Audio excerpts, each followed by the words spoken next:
Ayan, sige na, ayos na natin. So, started 21, ayan, hanggang 50 tayo.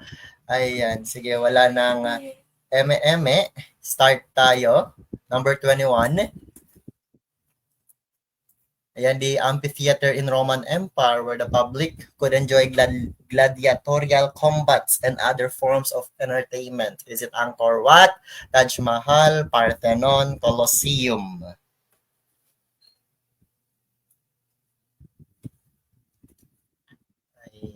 Ayan. So, start muna tayo sa mga easy-easy questions hanggang sa papunta tayo sa mga medyo objective type na question. Ayan, hanggang sa matapos tayo this night. Chinese, barter. Memorize yun ng kalokohan ko, ah.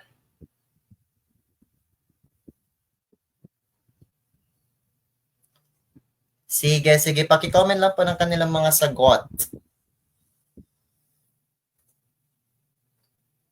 Wait lang, may inaayos. Ayan. Sige, sagutin natin. So, may sumasagot ng letter B, may sumasagot ng letter C. Ayan, ang tinatanong po, the amphitheater in Roman Empire where the public could enjoy gladiatorial combats and other forms of entertainment. So, malamang sa malamang, ang una nating alisin dyan, ayan, is letter A. Kasi nga, ang Angkor Wat, ayan, ay natapik na natin last time. Ang Angkor Wat po, ayan, ay makikita po saan? Sa Khmer. Ang Khmer po, ayan, ay place na makikita sa Cambodia. Okay, ang Cambodia po sa Asia. Sa Asia po, Cambodia. So malamang sa malamang, hindi siya ang sagot. Kasi ang hinahanap natin is amphitheater sa Roman Empire.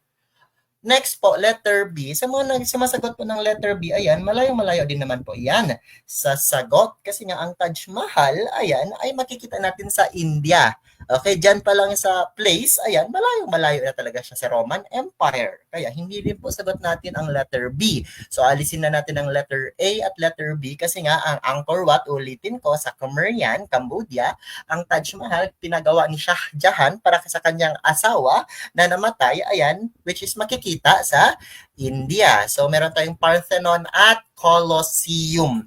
So, ang sagot po dyan, ayan, is letter D. Colosseum po. Ulitin ko ang sagot po dyan, Colosseum. Kasi nga ang letter C, ayan, Parthenon, isa po iyan, ayan, sa building na pinagawa, ayan, na ginawa ng mga taga-Greece para sa kanilang Greek goddess na si Athena. Ayan. So, ang ulitin ko, Angkor Wat, Cambodia, Taj Mahal, India, Parthenon, Greece, Colosseum po ang sagot dyan. Letter D, Colosseum. Itong Colosseum, para siyang gymnasium, ayan, na close, na pa-circle, ayan, kung saan nag-era store. Isipin nyo na lang, paano nag-era store si Taylor Swift sa isang circle na parang gymnasium. Pero, yung mga nag-a-attend, yung pinapanood nila is yung mga gladiator. Sino itong mga gladiator? Para silang sinaunang wrestler, WWE. Okay? Okay, so during the Roman Empire, isa sa mga favorite nilang panoorin ay yung parang ganon, parang siyang boxing na sinaunang boxing. Tapos yung tawag sa mga taong nasa loob, mga gladiators. Ayan. Actually, may movie about dyan. Okay, may movie about dyan na ginaganap sa Colosseum. Yung Colosseum, isa yan siya sa mga tourist attraction ngayon na pinupunta sa Rome. Ayan. Sa Roman Empire. Okay, okay, next tayo. I hope na-gets nyo po siya. Ayan, number one pa lang, ligwak na. Number one pa lang, marami na ang naligwak. Paano ba yan? Paano ba yan? Sige, sige, sige. Okay lang yung maligwak. Okay lang yan. At least ngayong gabi lang kayo maliligwak. Next time na makita nyo ang tanong na yan, ayan, alam nyo na po ang sagot. Next tayo, number 22. The last emperor of China. Ayan, medyo easy-easy lang ang matanungan natin. Medyo objective lang siya. Ang tanong ngayon, the last emperor of China. Ayan, sige, sige, sige.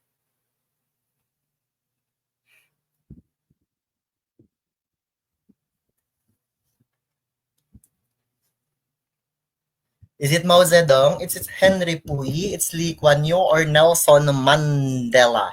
Ayan. Okay lang yan maligwak ngayon. Okay lang magpadala sa liwanag ngayon. Huwag lang magpadala sa liwanag sa actual board exam. Yes, yes, yes.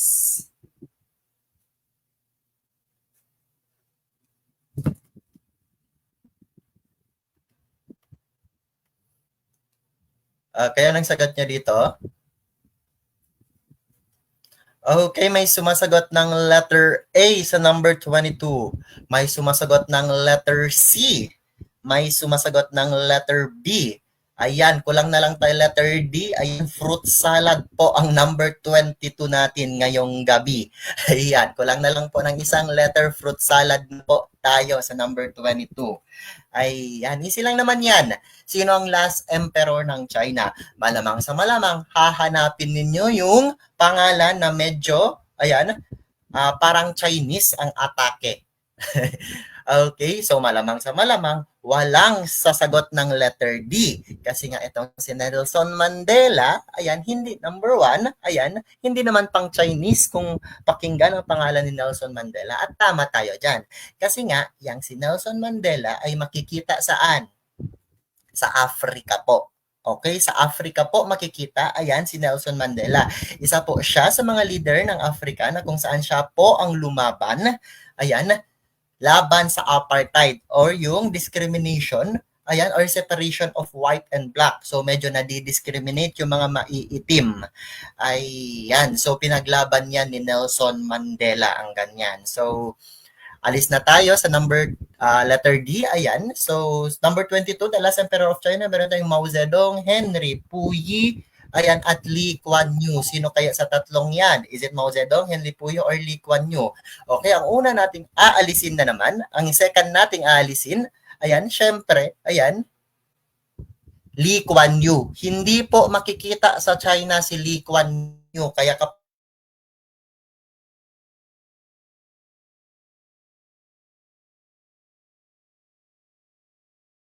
correct dyan.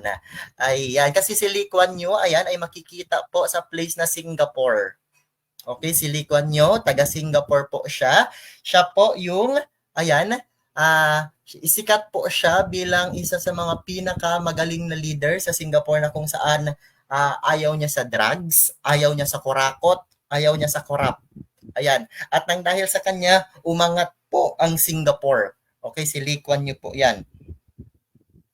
Okay. So, meron tayong Mao Zedong at Henry Puyi. Sa tingin nyo ng sagot, is it letter A or letter B? Ang sagot po dyan ay letter B. It's Henry Puyi po. It's Henry Puyi. Okay, siya po ang last emperor ng China. Ulitin ko, si Henry Puyi po ang last emperor ng China. Kasi itong si Mao Zedong, ayan, taga-China din naman siya. Okay, taga-China din naman si Mao Zedong, pero hindi po siya yung last emperor. Okay, kung makikita natin yung history, trace natin talaga ang history. Itong si Mao Zedong, sa kanya po yung Great Leap Forward. Okay, ulitin ko, Great Leap Forward. Lumabas din po yan siya sa actual board. Lumabas din po yan si Mao Zedong. Great Leap Forward po. Okay, ang keyword sa kanya. Okay? So next time, kapag makikita nyo yan, at least hindi ko na po makikita. Ayan, hindi na po tayo makakakita ng fruit salad na answers. Kasi nga alam nyo na, ang last emperor ng China ay si, ayan, Henry Puyi. Yes, very good po. Henry Puyi po ang sagot dyan. Ayan, very good. Ayan, at least yung iba tumama na, pero yung iba, strike 2. Ayan, strike 2. Diretso-diretso ang kanilang pagkaligwak. Ayan. Okay lang naman kung maliligwak tayo. Pero sa third time around, dapat tama na po ang ating desisyon sa buhay-buhay. Number 23, ayan.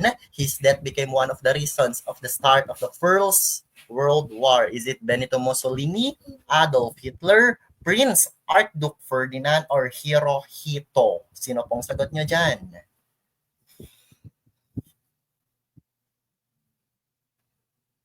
Ayan.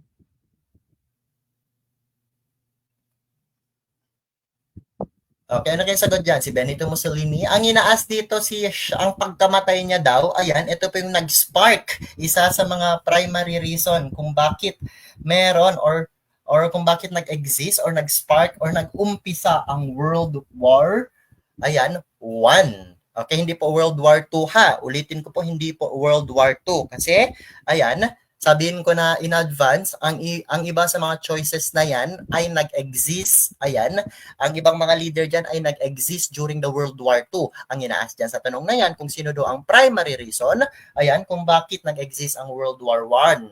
Ayan, i-check natin ang comment section. Letter C, yes, very good. Letter C, letter C, letter C, letter C, letter C. Yes, very good po. Yes, very good po kayong lahat. Very good po kayong lahat. Ayan, deserve niyong palakpakan.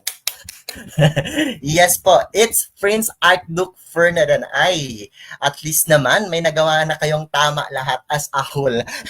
Letter C po ang sagot. Very good, very good, very good. Pero, ayan, hindi po natatapos dyan ang explanation ng rationale natin for number 23. So, meron tayong Benito Mussolini, Adolf Hitler, at Hirohito. So, sino ba yung tatlo na yan na natira sa choices natin? Ay, start tayo kay Hirohito. Okay? Malamang sa malamang kapag mababasa mong pangalan niya, isa po ang papasok. Okay? Isang country po ang papasok sa inyong utak. Kasi nga, pang Hirohito, ayan, parang pangalang Japanese. Well, you're right po.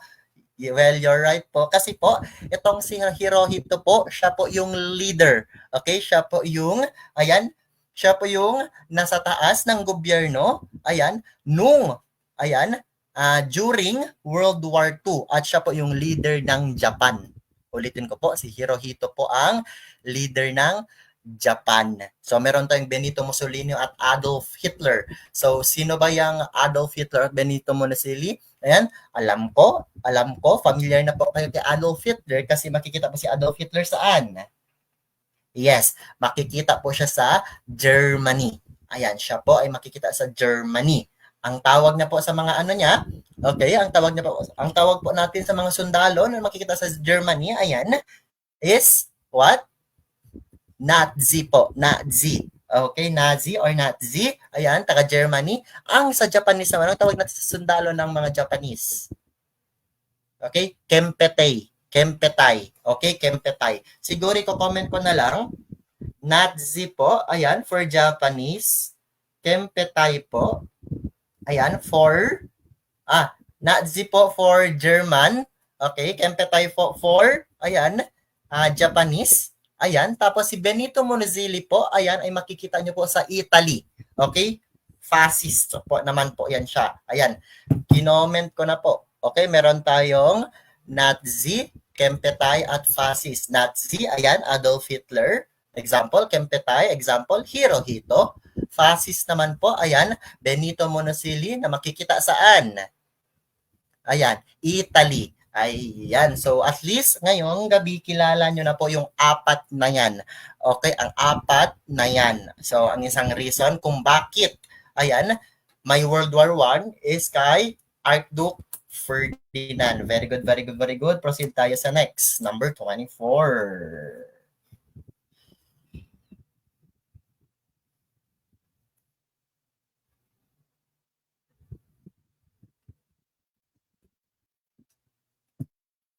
Anong sagot dito? The treaty which ended the First World War. Ang pinaka-easy sa tanong natin so far. This night.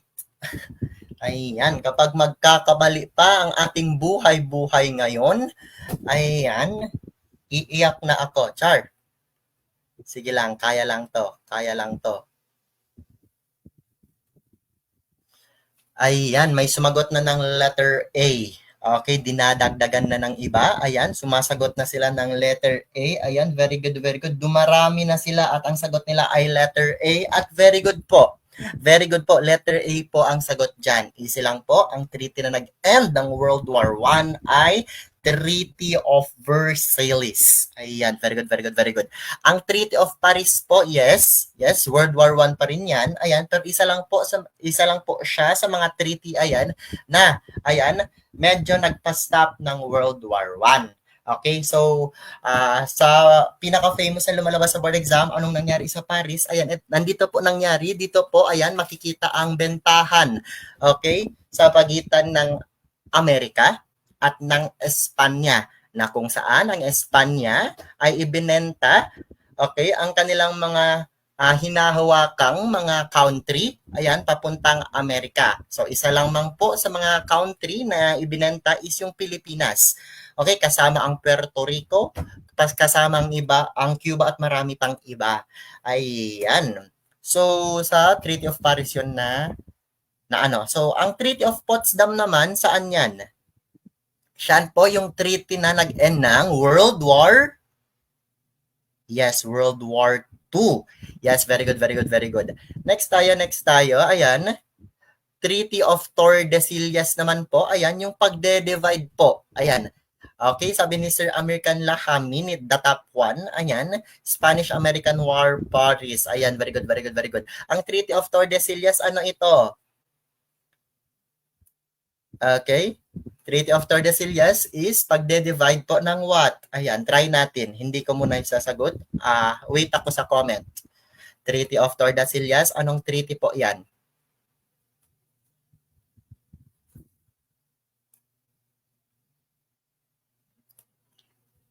Okay.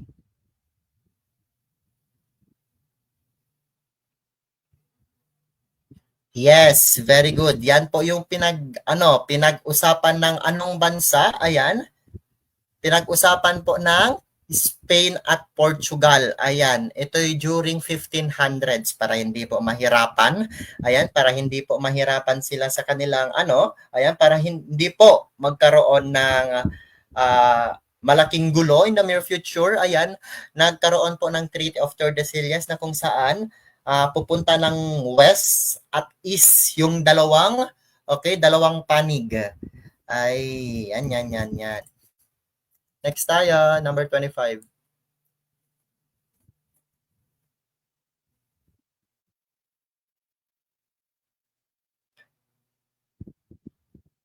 The Emperor of Japan during the Second World War. So, easy lang yan. Okay? The Emperor of Japan during the Second World War. As a matter of fact, nasabi ko na to, bago lang.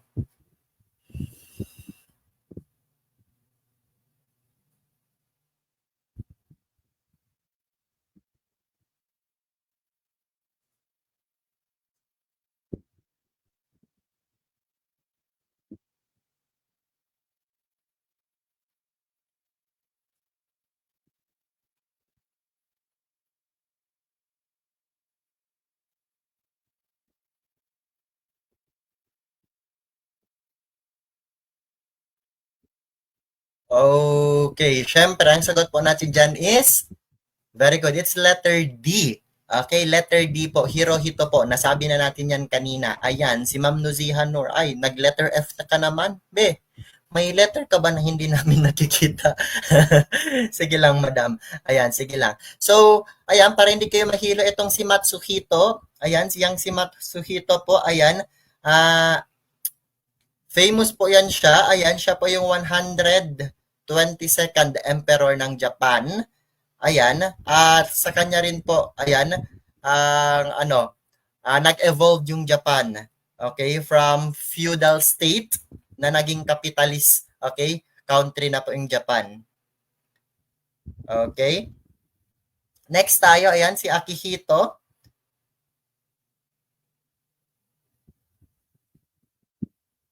Yes. Si Akihito po, bago lang po yan siya. Okay, 1989 po yan siya to 2019. Okay, si Akihito. Yes. Bago lang po yan. Siyempre, si Tenno Meiji, ayan, 1600s po yan siya. Ayan, 1800s po yan siya nag-start. Ayan, sa kanya po yung kung familiar kayo, sa kanya po yung term na Meiji Restoration. Okay, Meiji Restoration. Pero hindi naman sila lumalabas as in sila talaga. Pero at least may background knowledge tayo dyan.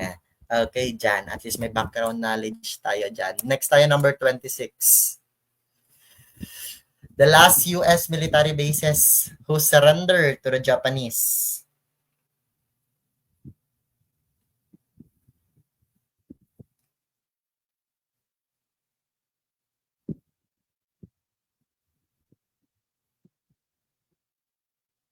Okay, anong sagot nyo dyan? The last US military bases, okay, who surrendered to Japanese. Meron tayong Pearl Harbor, meron tayong Clark, meron tayong Bataan, at meron tayong Corregidor. Ayan na. Okay, sumasagot na sila. Ayan. Medyo may alam na ang ating mga kapitbahay at ang sagot po nila ay letter D. Yes. Okay, sagot ni Ma'am Nuzia, Ma'am Sir Jerham, si Alessandra, si Ernie, ayan, lahat sila. Fathia, letter D po ang kanilang sagot. Tama ba yan? Ayan. Okay. Okay. So, tama po kayo. Ang sagot po dyan is Corregidor. Yan po yung last US military base na nag-surrender, okay, sa Japan. Okay? Yes po. Ang sagot po is Corregidor. So, check muna natin. Okay, yung Pearl Harbor na yan, ayan, ang pag-attack po sa Pearl Harbor, nangyari po yan noong December 7, 1941. Ulitin ko po, ang pag-attack ng Pearl Harbor po is December 7, 1941. Okay? Yan po yung hudyat ng pag-aatake po, ayan, ng Japan sa Amerika. Actually, may movie pa about dyan. So, yang sa Clark naman, ayan, yung Clark naman po ay, okay, the day after inatake ang Pearl Harbor.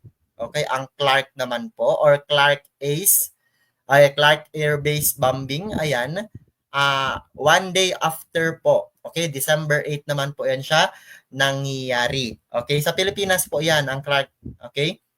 Yang Bataan na yan, okay, at ang Corregidor, ayan, so months after na siya nangyari.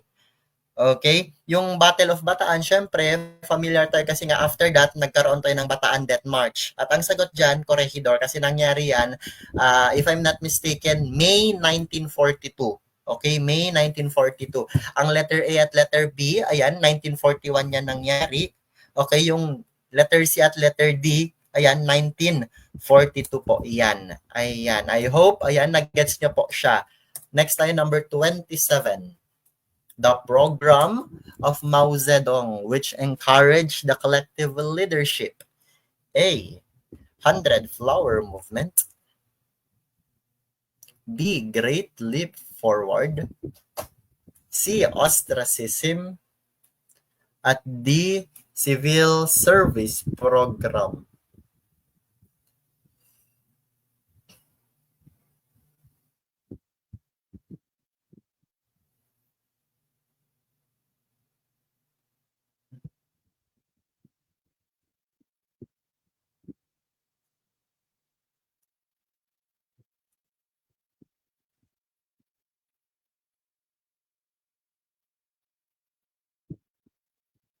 Okay. Yes, yes, yes. Ayan. Ang una nating aalisin, ayan, syempre, is letter C. Ostracism, kasi hindi natin yan makikita sa era ni Mao Zedong at malamang hindi yan makikita sa China. Kasi yung ostracism na yan, ayan, ay makikita natin saan?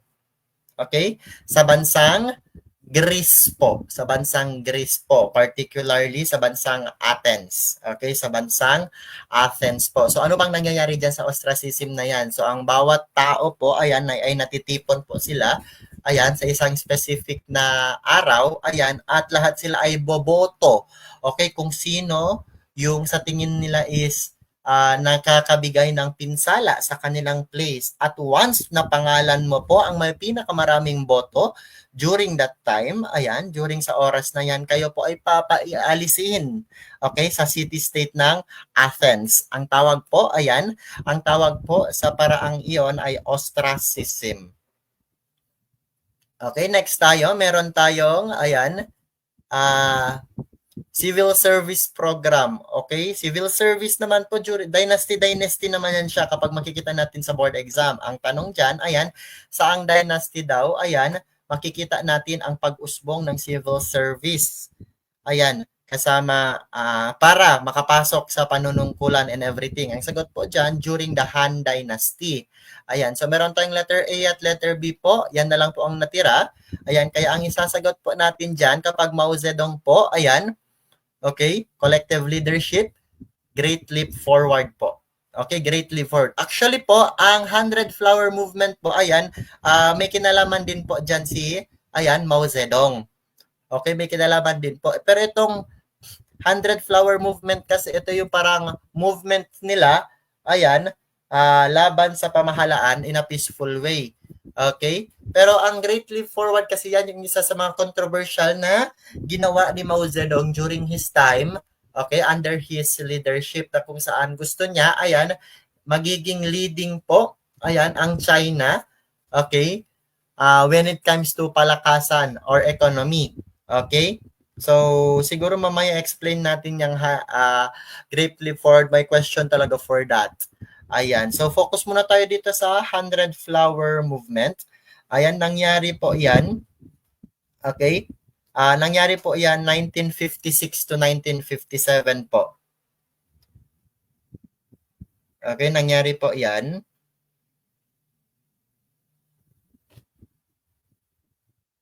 Yes, 1956 to 1957.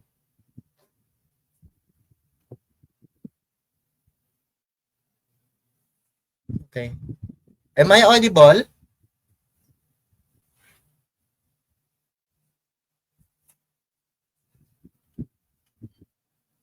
Naririnig lang ako dyan, guys.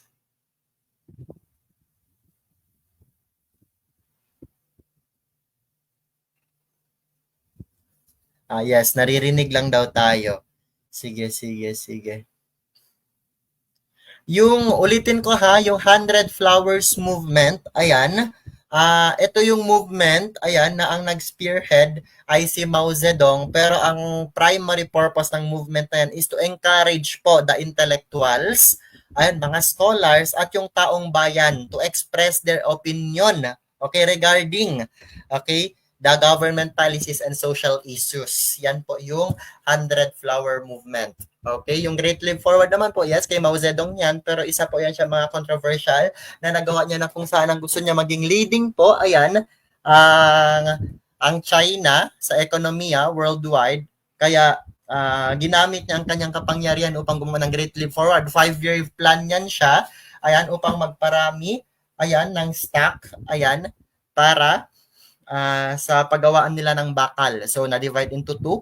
Yung iba, naging farmer, ibang citizen ng China, naging farmer, ibang citizen ng China, okay, ay napunta naman sa rural area. Habang humahanap yung ibang tao ng China, habang humahanap yung ang ibang mamamayan, gumagawa sila ng makakain, yung iba naman, gumagawa sa pabrika. Okay, it went well sa una, pero after that siguro, medyo hindi maganda yung naging outcome kasi nakulangan po sa pagkain during that time. Hanggang sa may tinatawag tayong ayan, nagkakulangan sa pagkain, ayan, sobrang hunger, mas malala pa sa hunger, ayan, anong term dyan, nakalimutan ko, hanggang sa kung sino lang yung nakakagawa ng bakal, sino na lang yung nagtatrabaho, siya na lang ang makakakain. So after that po, ayan, after that po, marami po yung namatay. Million po.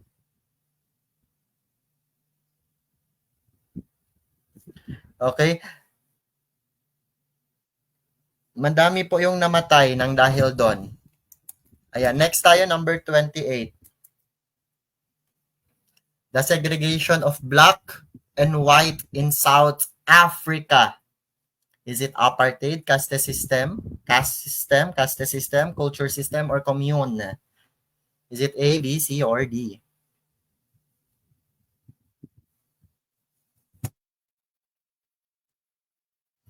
Isilang.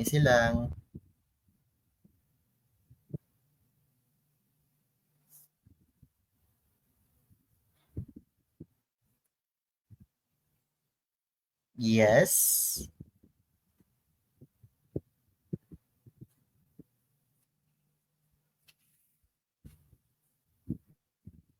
Shout out po kay Sir Dan Miguel Bernarte. Ayan, national lecturer yan siya. Top notch sure din po yan siya. Top 9 to be specific. Ayan, mapapasana all na lang po tayo sa kanila.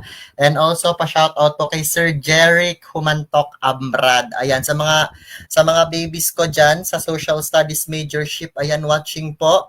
Ayan, yung future na magiging lecturer ninyo, ang inyong future parent sa loob ng room, si Jeric Ambrad. Hello, hello sa iyo, sir. Ayan, top notcher din po yan siya at social studies major. Ayan, isa po sa mga pinaka-humble na tao na kilala ko sa buong buhay ko.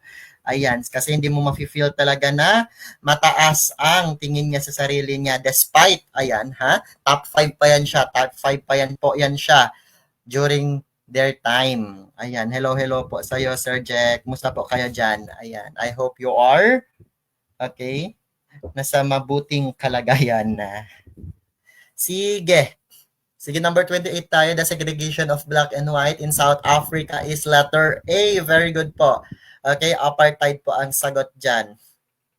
Yes. So, syempre, alisin po natin yung commune. Okay, alisin natin yung culture system. Okay, sa caste system at apartheid. Pero ang sagot po dyan, apartheid talaga. Kasi itong caste system po, makikita po yan sa bansang India. Okay, sa India po yan makikita. Ayan. Later, natalakay na natin ang caste system. Yes. Pero ayan, later, may isang question talaga for that. Huwag kayong mag-alala. Number 29.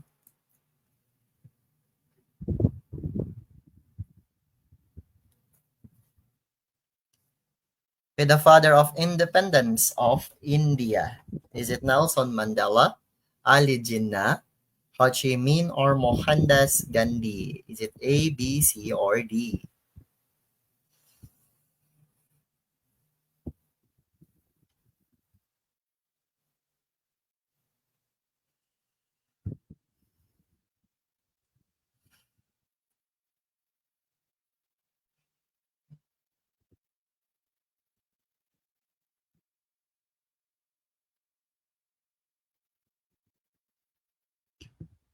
Yes. Yes. Ayan. Sagot nila, letter D. Letter D. Ayan, the father of independence of India. Ayan, may sumagot ng letter C. Sige, sige. Ayan, letter D po, karamihan sa sagot, which is tama po. Letter D po ang isasagot natin for that. Ayan. Yes po, letter D po.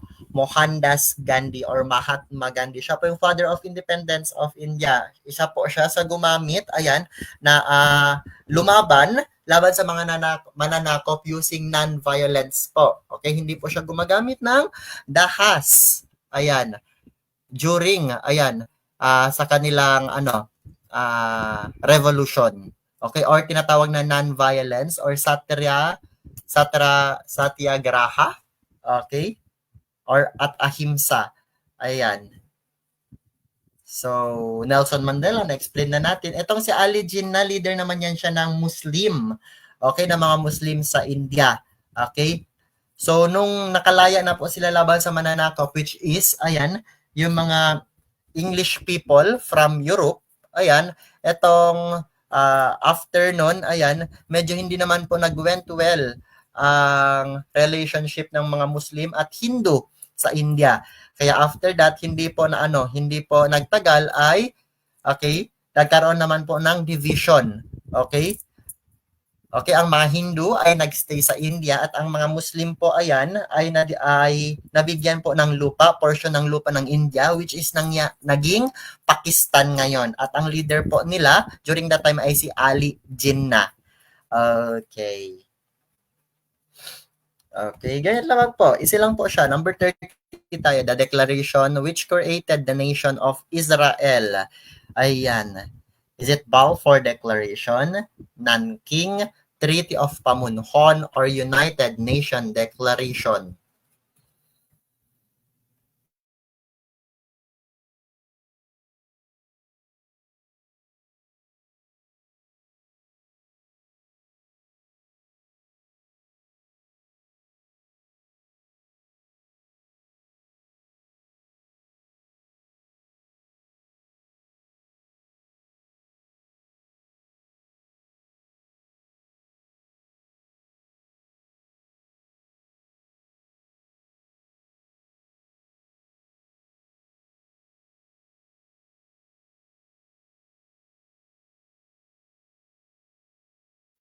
Okay, very good, very good, very good. Yes po, ang sagot po dyan is letter A. Ayan, very good. Easy, easy lang siya. Ang sagot po dyan is letter A po, Balfour Declaration. Yang Treaty of Nanking, paulit-ulit na lang tayo dyan. Pero sige, explain pa rin natin kapag sinasabi natin Treaty of Nanking, yan po yung treaty, ayan na nag-end, okay, na nagtapos, ayan, or naging mitya ng pagkatapos ng digmaan between Great Britain at China, or mas kilala natin sa tawag na Opium War. War ng dahil sa opyo. Ayan. Treaty of Pamunhon naman po. Ayan, treaty po yan between okay, North and South Korea. At malamang sa malamang, ayan, alam na alam natin ang United Nations Declaration. At matagal po yan siya. Matagal at malayong malayo po yan siya sa inaas sa question. So number 31 tayo. The territory which became the cause of India-Pakistan War.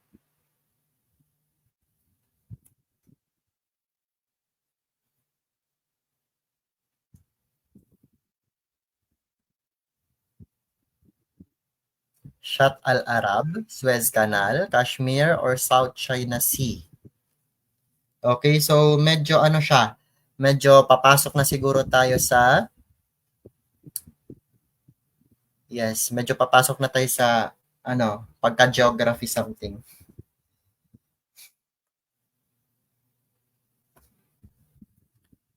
Okay, anong sagot niya dyan? 31 is letter C. Yes po, tama po. Letter C po. Kashmir po ang sagot. Malamang sa malamang, ayan, hindi natin isasagot ang letter D. Ayan. Hindi ka ba nag-grade 2? Indo-Pakistan to South China Sea ang isasagot mo? Ay, nako. Yes po, hindi po letter D ang isasagot natin. Sa letter C, Suez Canal po, malayo naman po yan. Malayo naman po yan sa tinatanong. Lalo na po yung letter A. Ay, nako. Next tayo, number 32. The multilateral military agreement of some of the Western countries. Is it SEATO, NATO, APEC, or G8?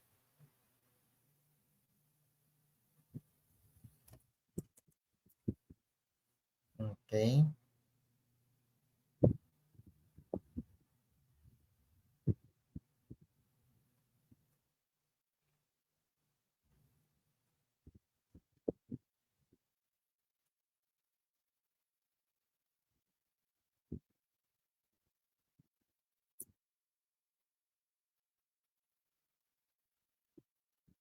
Okay, may sumasagot ng letter A, may sumasagot ng letter B, may sumasagot ng letter C. Ayan. Sige, letter D na lang po ang kulang. Ayan, fruit salad na naman po ang number 32. Okay, buti na lang walang sumasagot ng letter D kaya hindi tayo magkakaroon ng fruit salad ngayong gabi. Okay, wala tayong fruit salad this number 32. Ang sagot po dyan, ayan, is letter B. Okay, letter B po ang sagot natin dyan. Military agreement, ayan, of Western country, NATO po. Ano ba yung G8 na yan? Yung G8 na yan, okay, that refers, ayan, to the group of 8 countries. Kaya G8 po yan siya. Okay, that refers to the group of 8 countries that meet annually to discuss global issues. Okay, ang 8 na yan is Canada, France, Italy, Germany, Russia, Japan, pati United Kingdom at United States. Okay, yan po yung G8. Okay, next tayo, ayan, meron tayong APEC. So, ang APEC, ang ano niya, we have Asia Pacific Economic Cooperation. Correct ba? Yes. It's Asia Pacific Economic Cooperation. Diyan pa lang sa pangalan na APEC na yan, more on economics. Okay? At malayong-malayo yan sa military agreement. Kaya X tayo sa letter C, meron tayong letter A at letter B. Anong sagot natin dyan? Siyempre, nasabi ko na, letter B po.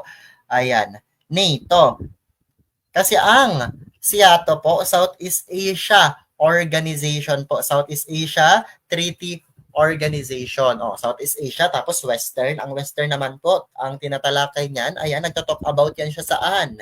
Okay, sa Europe po at sa Amerika, Western po sila. So, hindi po natin masasagot ang SEATO. Kaya ito ang isasagot natin dito sa number 32. Number 33 tayo.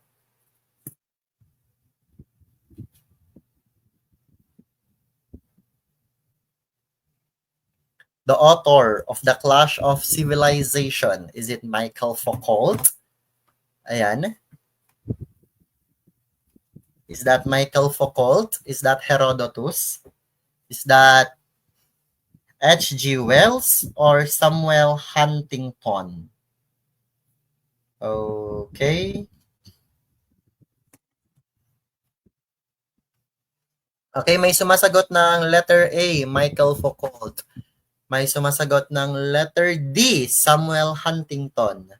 Okay, nadi-divide po sila between A at D. Okay, A at D po. Ayan, maraming sumasagot ng letter A. Yan, may sumasagot ng letter D. Yes. So, ang una po nating aalisin dyan, yan, sa number 33, syempre, ayan, is Herodotus. Ulitin ko pa, ang una nating aalisin dyan is Herodotus. Okay? Si Herodotus po, father of history po. Yan siya. At siya po yung sumulat ng The Histories, okay, or Greco-Persian War. Okay, Greco-Persian War po yung sinulat ni Herodotus. Okay, so meron tayong letter A, letter C, at letter D. Anong sagot niyan? The father of the Clash of Civilization. Add one out pa rin tayo. Ang next na alisin natin is si Michael Foucault. Okay, alisin na natin si Michael Foucault. Ayan. Okay, kasi yang si Michael Foucault po.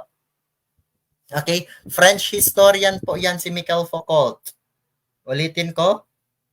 French historian po. Ayan, si Michael Foucault. Yes.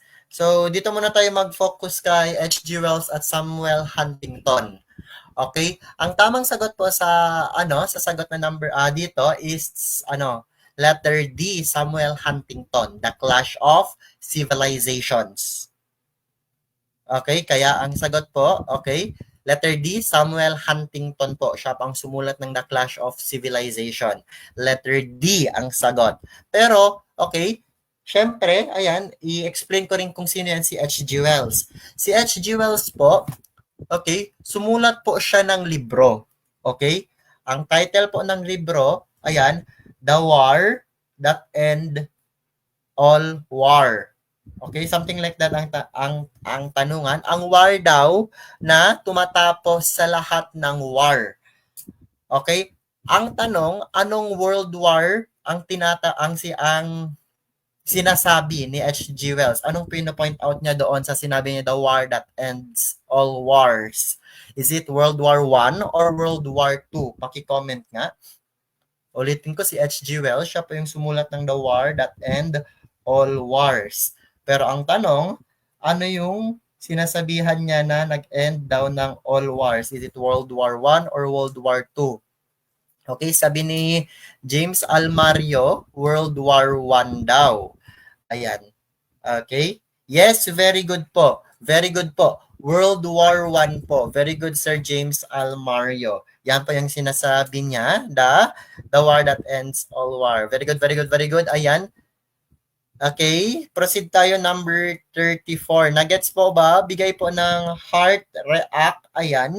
If nagets na po at tayo magpro-proceed na sa number 30, the President of Ukraine. Who is the President of Ukraine? Is it Vladimir Putin, Volodymyr Zelensky, Antonio Guterres, or Jens Stoltenberg?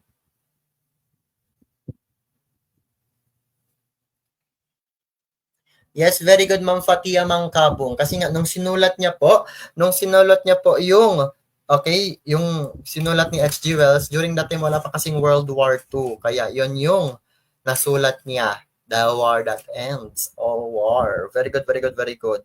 Galing-galing. Okay, the President of Ukraine, we have Vladimir Putin, Volodymyr Zelensky, Antonio Guterres, at Jens Stoltenberg. Ang sagot po dito is letter B, Volodymyr Zelensky. Very good, very good. Volodymyr Zelensky po ang sagot. Okay, si Vladimir Putin po, ayan. Okay, siya po yung head po ng Russia. Okay, head po yan ng Russia. So, Antonio Guterres at Jens Stoltenberg po, yan, mga organization, big organization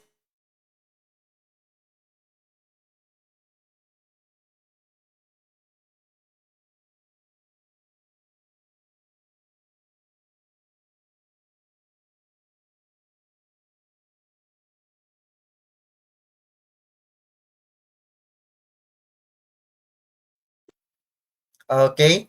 So, Antonio Guterres po, sa kanya po, okay? Head po yan siya ng United Nations. Jens Stoltenberg po, ayan, sa NATO naman po yan sila. Okay? Pero parang si Jens parang pinalitan na ata yan siya, if I'm not mistaken, ng NATO. Oo, kasi may bago nang umupo. Pero bago pa lang naman yan siya. So far, ayan, kay Jens pa rin tayo mag-stick. Ayan, habang hindi natin nakikita yung pangalan ng bagong umupo sa NATO.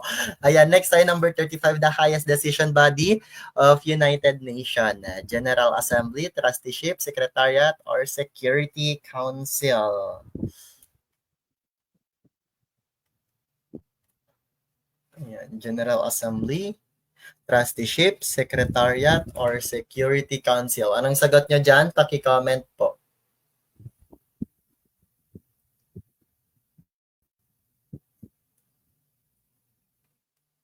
Yes, very good. Ayan, may knowledge na kayo about that. Yes. Yes. Ang sagot po dyan is letter D, Security Council po. Okay, may tinatawag tayong Big Five. Okay, sa Security Council. Okay, ano-ano ang Big Five na ito? Okay, malamang sa malamang, ayan, meron tayong,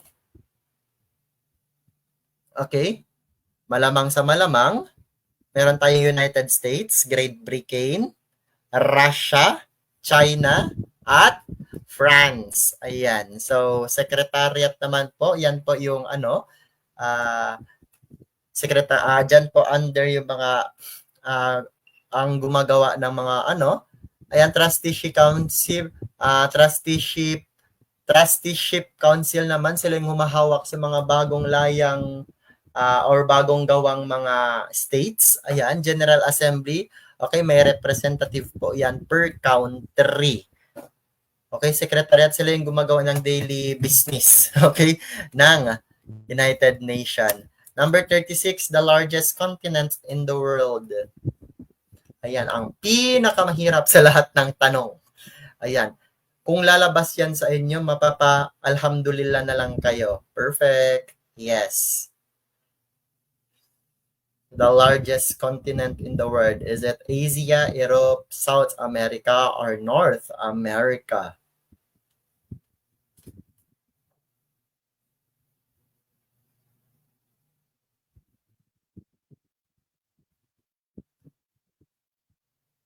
Yes po. Ayan, largest continent. Okay, wag po kayo magpapabudol. Easy lamang po yan. Ang pinakamalaking kontinente sa buong mundo ay ang Asia. Okay, Asia po. Yes. After ng Asia, meron tayong North. Okay? After ng Asia, meron tayong Africa. Okay? After that, we have North America. Okay? Syempre, South America. Then after that po, Antarctica, to be followed by Europe. Ay, sinulat ni Sir James. Very good, very good. Okay, after that, Europe po. And last one po ang Australia. Okay. Ayan, very good, Sir James Almario. Yes, may top 2 na tayo. Okay? Top 1 ang isa. Sige, kayo na lang dalawa. Magta-top 1 kayong dalawa. Sige. Okay. Next tayo, number 37. The largest archipelago in the world. Is it Philippines, Italy, United States, or Indonesia?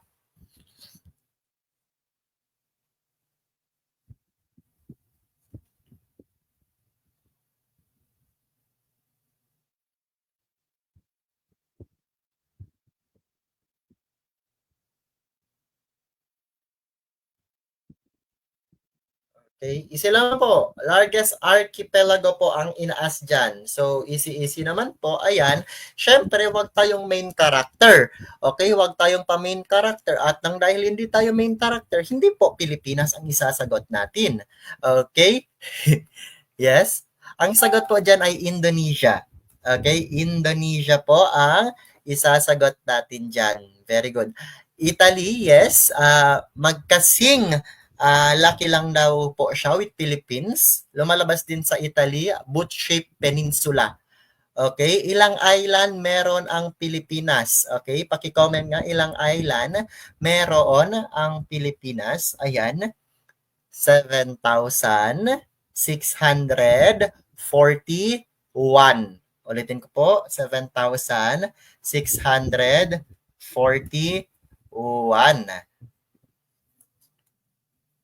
So, Indonesia 17,000 plus po.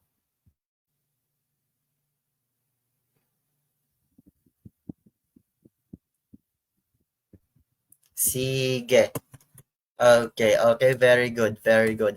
Next tayo, 138, the longest river in the world. Very good po, okay? Ma'am Alessandra, pababa dapat. Hindi po 7,461, wag niyo pong piliin yan. Dapat pababa ng pababa. 7, tapos 6, tapos 4, tapos 1. Very good, LF Alessandra.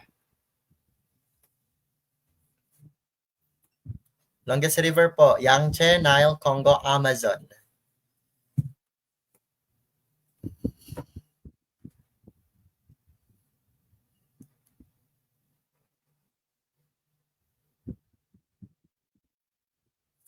Okay, wag na po magpahilo. Nile po ang isasagot natin dyan. Okay, Nile po ang isasagot natin dyan. Yes, it's Nile. Okay? Very good po. Largest river po, Amazon. Okay, largest river, Amazon. Yes, yes. At second din po, longest ang Amazon. Second longest river po. Yes. Okay, ang Yangtze, third. Okay, ulitin natin. Ang Yangtze River, third po yan siya. Third longest, okay, river in the world. Okay, 39, the playground of Europe. The playground of Europe. Sweden, Switzerland, Japan, or New York?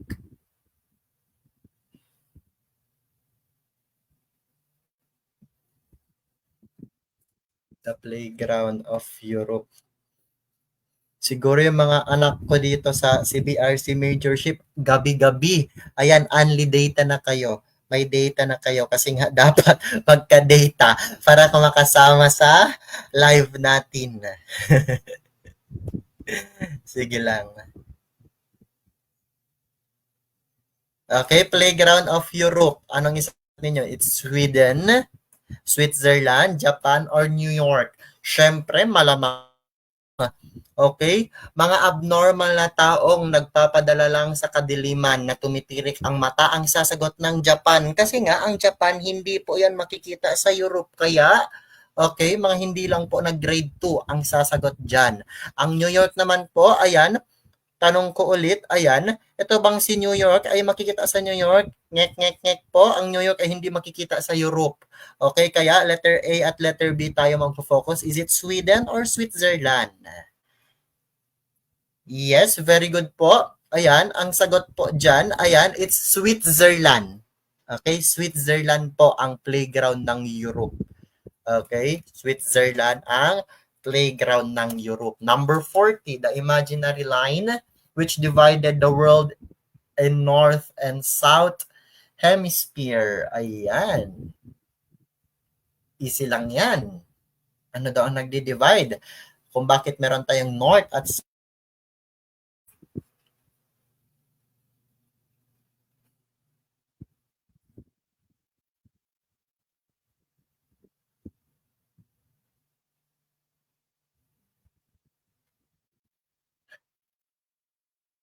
Okay, is it prime meridian, international date line, equator, or latitude? Ayan. May sumagot ng letter A. May sumagot ng letter B. May sumagot ng letter D. Ayan. May sumagot ng letter C. Ay, perfect. Fruit salad po tayo ngayon ulit sa number 40. Fruit salad po. Ayan. Kasi almost lahat. Almost lahat ay kinoment po nila. Okay, pero kung iisipin nyo po ng maayos, ayan, sa mga nag-iisip, perfect. Ayan, ang inaas lang naman po dyan is easy. Sino ang nagdi-divide sa dalawa? Okay, sa Earth. At ginawa itong North at South. Siyempre, yung line na nasa gitna. Kaya ang sagot, ayan, is equator. Letter C po ang isasagot natin. Letter C. Okay, ang nagde-divide naman into south, ang nagde-divide naman para sa east at west, ayan, okay, okay, ay ang prime meridian. Okay, prime meridian, kabaliktaran yan siya ng equator. Ang 180 degrees naman po ng prime meridian ay tinatawag na anti-meridian or mas kilala sa term na international or international dateline. Siyempre naman, ayan, meron din tayong tinatawag na latitude at longitude. Kapag sinasabi natin latitude, always kong sinasabi, best friend yan ni equator. Nakahiga sila. Okay, nakahiga po yan si equator at si latitude. Yang si longitude naman, nakatayo po siya kasama ni prime meridian. Okay? I hope na gets nyo po yung mini explanation natin. Magbigay po ng reaction. Okay? Mag-react daw tayo. Mag-react using any emojis. Kung i-explain ko pa ulit or gets nyo na. Heart react if na-gets nyo na or sad po kung ipapa-explain nyo pa ulit.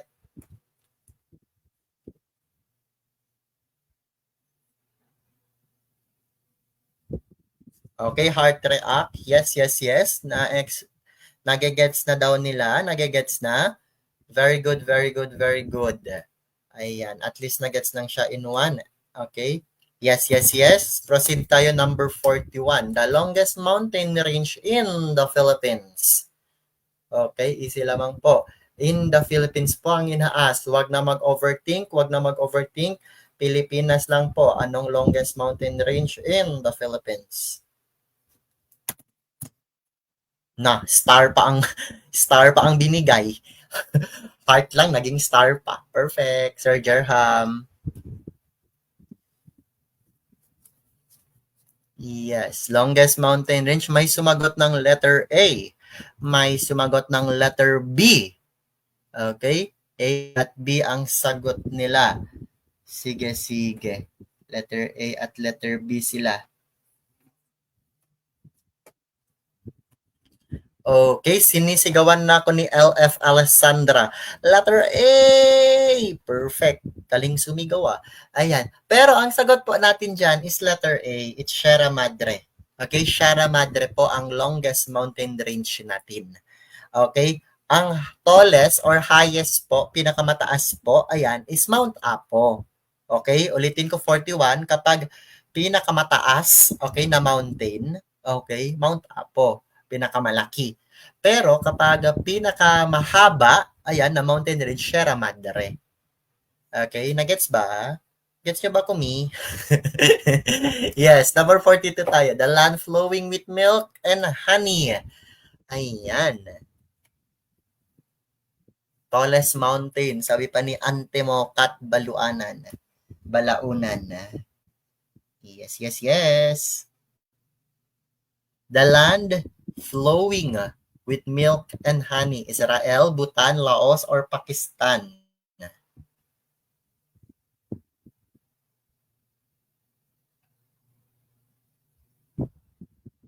Okay. Comment lang ang sagot nila sa number 42. Okay, chamba tayo. Try nating chumamba. Baka alam nila. Okay. Okay. May sumagot ng letter A. Okay, the land flowing with milk and honey. Yes, letter A. May sumagot ng letter B. Sige, sige, sige. Okay, letter A ulit. Letter B, okay. Nade-divide po tayo sa between. Okay, nade-divide tayo sa A at B. Okay, Israel at Bhutan. Okay, ayaw nila kay Laos at kay Pakistan. Sige, sige, sige. Okay, tama rin naman kayo. You're 50% correct. Okay, kasi nga, ayan, Nasa dalawa po yan ang tamang sagot. Nasa Israel or Bhutan. Okay, alisin na lang si Laos at si Pakistan. Okay, Israel at Bhutan, ayan. Okay. Ang sagot po dito is letter A, Israel. Yes, the land flowing with milk and honey, Israel po ang sagot. Kasi ang Bhutan, land of thunder dragon. Yes, the land of thunder dragon po kapag Bhutan. Yes, huwag kayong mahilo dyan. Number 43, the country where you can find the Angkor Wat. Angkor Wat? Paulit-ulit kay Angkor Wat. Yes. Jalmaida, yes, yehey daw po. Yes, congratulations. Ayan, easy lang siya. The country where you can find the Angkor Wat, India, Iraq, Cambodia, Iran. Actually, paulit-ulit na lang to, pero sige lang.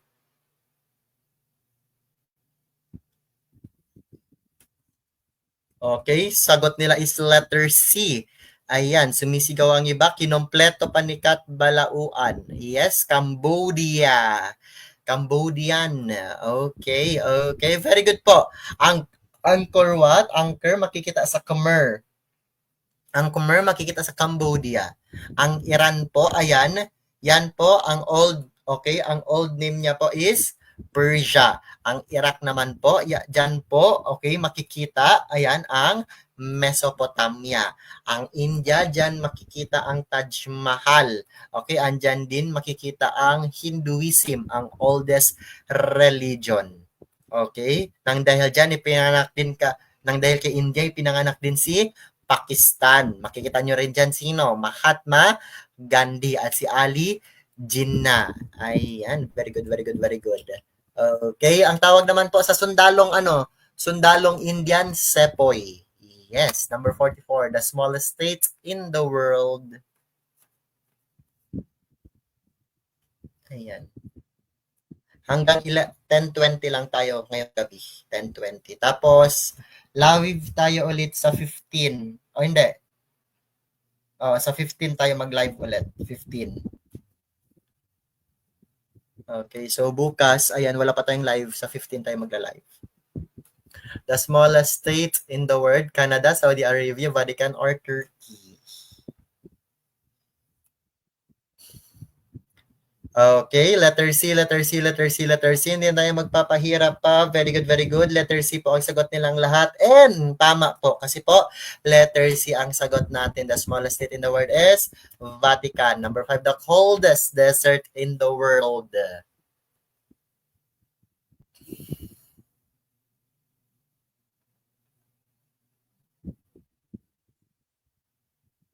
Sahara, Gobi, Rubawal Kali, or Deccan?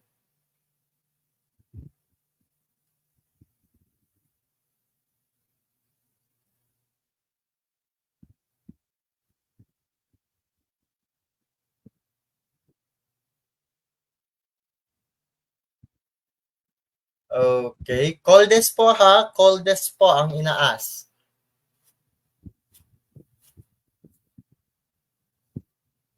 Sahara, Gobi.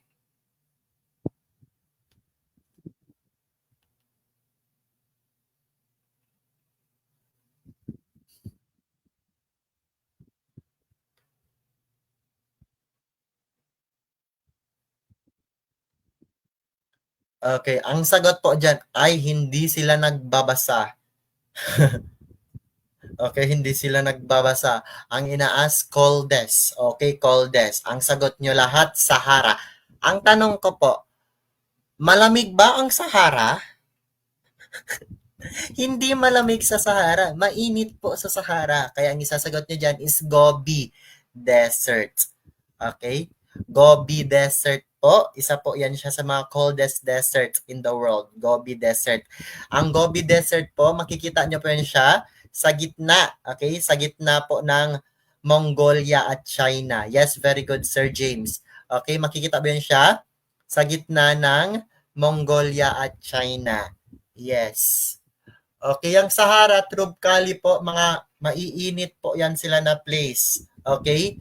Kapag may tanong sa board exam, one of the hottest desert in the world and also called as the empty quarter. Ayan, empty quarter. Ang sagot po dyan, ayan, is Rub al-Khali.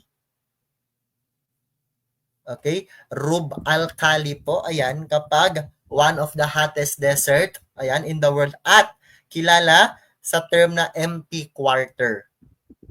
Okay? Sahara, syempre, alam nyo na yan. Kilala nyo na yan si Sahara. Number 46, the land of golden pagoda. Ayan, lumabas na sa board exam. The land of golden pagoda. Is it Singapore, Bangladesh, Nepal, or Myanmar? Sige. Leka dito. Sige, last 4 items tayo this night. Ayan, may pa-free live tayo na 30 items na actual. Let's saan pa kayo? Hindi kayo magbabayad. Free lang. Pagbabayad lang kayo kung gusto nyong pumasok sa final coaching. Yes, land of golden pagoda is pagoda na ako, sir. Ayan, pagoda na ako. Myanmar. Yes, Singapore naman po. Merlion. Bangladesh po yan ni Pakistan. Ayan, kaya Golden Pagoda, Myanmar po. Ayan, paki-heart tayo. Number 47, the land of the free.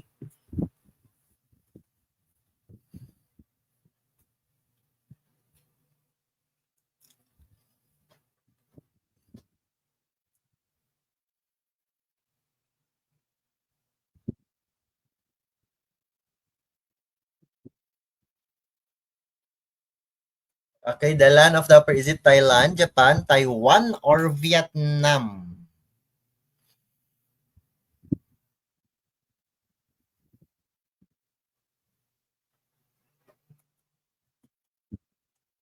Yes. The land of the free po. Ayan. Very good po. It's Thailand. Okay, Thailand. Okay, tinatawag nilang land of the free po ang Thailand kasi hindi po sila nasakop, okay, ng mga mananakop, particularly mga colonizers from western areas. Kaya tinawag silang the land of the free. Land of the rising sun po. Very good, sir. American Lahami. It's Japan. Okay. Very good. Next tayo, 48. The highest elevation in Earth. Okay, easy lang ang 48 down to 50 natin. Chill lang para hindi tayo ma-stress pagkaalis natin dito. Highest elevation in the world is, ayan, is it Fuji, Kilimanjaro, Everest, or Apo? Note ha, in the world, in the Philippines.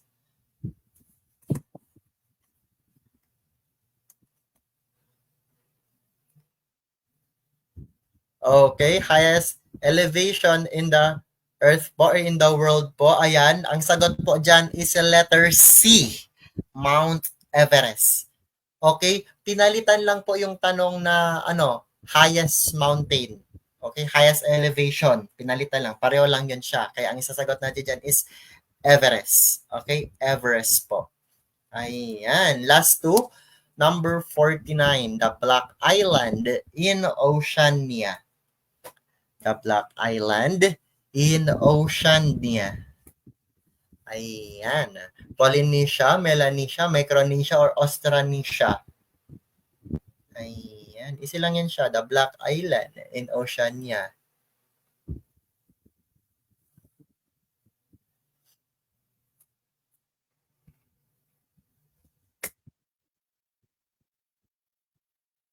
Ayan, waiting tayo sa comment nila. Ayan, sabi nila letter B.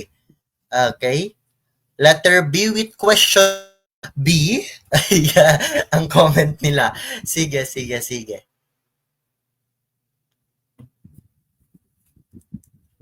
Letter B, ayan. Okay. Letter B ang sagot sa comment section. Kapag sinasabi po nating Black Island in Oceania po, tama po. Melanesia po ang sagot. Okay? Melanesia po ang sagot. Kasi po, tinawag siyang Black Island. Hindi naman po dahil black talaga yung island niya. Pero, okay, yung color po kasi ng mga nakatira or yung mga race or yung mga tribe, ayan, na andyan, na malapit sa Oceania is medyo may itim. Kaya tinawag silang Black Island. Medyo may pagka-racist nga, gaya ng sabi ng iba, may pagka-racist daw kung bakit siyang tinawag na Black Island. Okay? Hindi yan dahil sa maitim yung island, pero mga medyo maitim po yung kutis, ang balat ng nakatira dyan. Kaya may melanin. Melanesia. Okay, ganun po yun siya. Okay, last number po, the mountain which divided Europe and Asia. I hope, ayan, last number natin tonight ay makukuha po nating lahat ang tamang sagot. Ayan, sige. Number 15, the mountain which divided Europe and Asia, is it Mount Pamirs, Mount Alps, Mount Halcon, or Mount Ural? Ayan, sige, last na.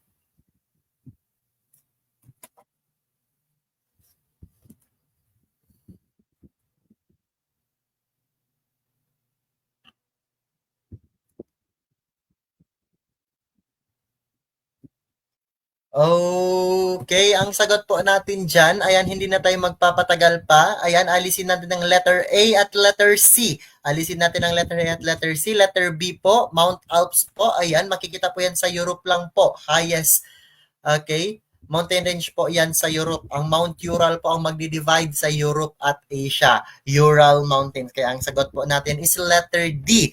Okay, at dyan po natatapos ang ating live ngayon. Ayan, paki-comment kung may natutunan ngayong gabi, paki-react po. Ayan, kung may mga new learnings naman po tayong natutunan ngayong gabi. Okay? Pero okay, nag-live tayo for almost 1 hour and 20 minutes. I hope may bago tayong natutunan ngayong gabi for free. Ayan. Sige. See you, ayan, sa February 15. Okay, sa February 15 yung next live natin. Ayan, rest muna tayo bukas. Ayan, sa mga gustong mag-subscribe, ayan, sa ating final coaching, ayan, mura din naman siya, just PM me. So doon po, ayan, 2 days po yun siya straight na pag-aaralan natin ang lahat ng concepts na dapat nating, okay, i-focus para sa darating na board exam this coming March 23. Ayan, PM lang kung gusto nyo, ayan, kung gusto nyo mag-subscribe kasi limited lang po yung slot. Ayan, I am thinking 100 lamang po. Ayan, yung ating, ayan, sige. Magre-rest ako bukas, wala akong ka-date. Sige lang. Ayan, sige, bye-bye.